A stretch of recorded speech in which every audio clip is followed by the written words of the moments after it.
Now, back to that Kevin Show with Kevin McCullough. All right, my next guest is someone that I have immense respect for and have for quite a while. In fact, ever since I came to the Big Apple, her name was always associated with some of the most important things happening in the city. And it was a real joy just a few years ago when I finally got to start working with her on a regular basis. In fact, she co-hosts a radio show that I do on Friday nights with me here in the city. But she is so much more than that. She's one of the most influential women in travel, in PR, in advocacy for New York City. She is consistently rated as one of the top voices, the most respected persons to really have on your team, advising you to do much of anything. And someone who felt that way very strongly in the aftermath of the immediate attack of 9/11 was Mayor Giuliani, who said to her, "You've got 48 hours, go get Broadway open," after the terrorist attacks had happened. Ladies and gentlemen, please help me welcome, put your hands together for Cristyne Nicholas.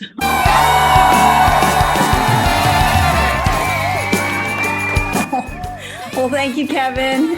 It's terrific to be on that Kevin show. Congratulations. It's fantastic.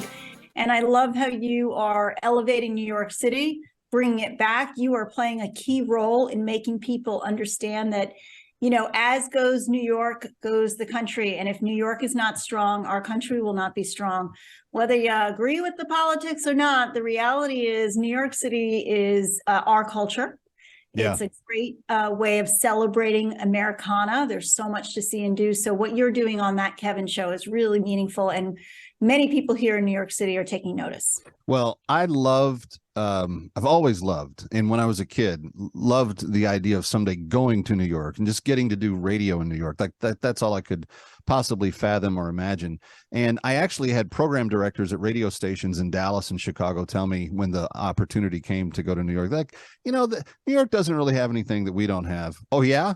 Well, all three of my book deals came after I moved to New York. I started doing a lot of TV when I was after I located to New York, and now there's that Kevin show. So it's like, you know, it's New York has been a very, very good experience for me in a lot of ways, and I want to kind of piggyback off that because there's a lot of people watching tonight, Cristyne, that may be in the hinterland or the flyover country, and they may be saying, you know what, those liberals out there in New York, they just don't have any idea how hard it is for us out here in the real country. And there's some truth to the fact that New Yorkers are a little bit busier, and sometimes we probably get a little bit too wound up in what we've got going on to understand that maybe not the whole country thinks the same way that we do. But I know that in the aftermath of 9/11, there was an outpouring of support that came from across the country, and the country became New Yorkers as the sign went. And I'm hopeful that in the aftermath of the pandemic and of the riots and some of the other things that have happened over the last couple of years, that we can still instill that spirit, that where the harbor of Lady Liberty shines, so right, does the heartbeat of America. Yeah, I hope so. And, you know, I was here on 9/11, as you referenced, and I was heading up at the time NYC and Company, which is New York City's Convention and Visitors Bureau. So it's a tourism marketing agency.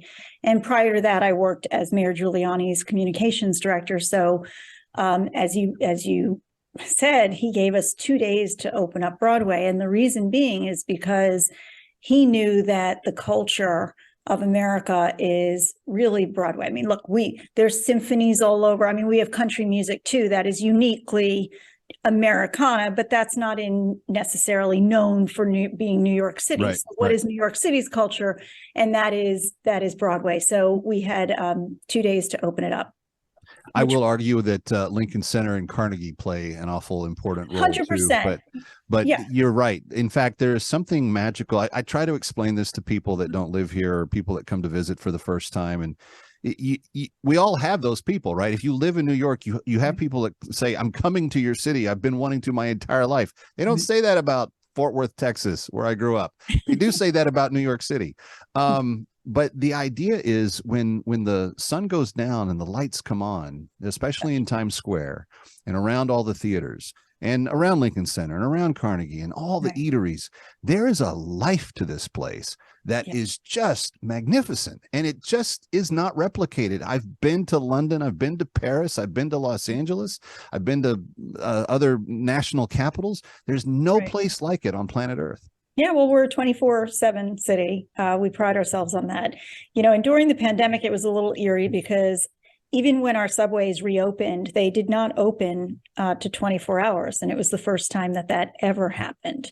They closed, I think, at 2 a.m. and then they reopened at 6 a.m., which we found out very quickly that was going to hamper New York's ability to bounce back, because who travels at those hours but the people who are working in the essential service industry, right? I mean, whether they be nurses, doctors, restaurateurs, delivery persons, all of the folks that we relied on during the pandemic. So they had to open it up, and thankfully, and, to this day, are we fully back? Not 100%. Our good mutual friend, Tom Harris from the Times Square Alliance. T-Square. That's it. T-Square, yeah. I mean, he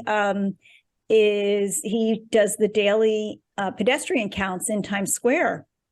And we're still down about 15% from the average, which is 350,000 people a day that walk through Times Square. So, but we're getting there, and it might be down 15% from pre-pandemic, but it's up 120% from, 2020 when we were in the thick of it. So, yeah.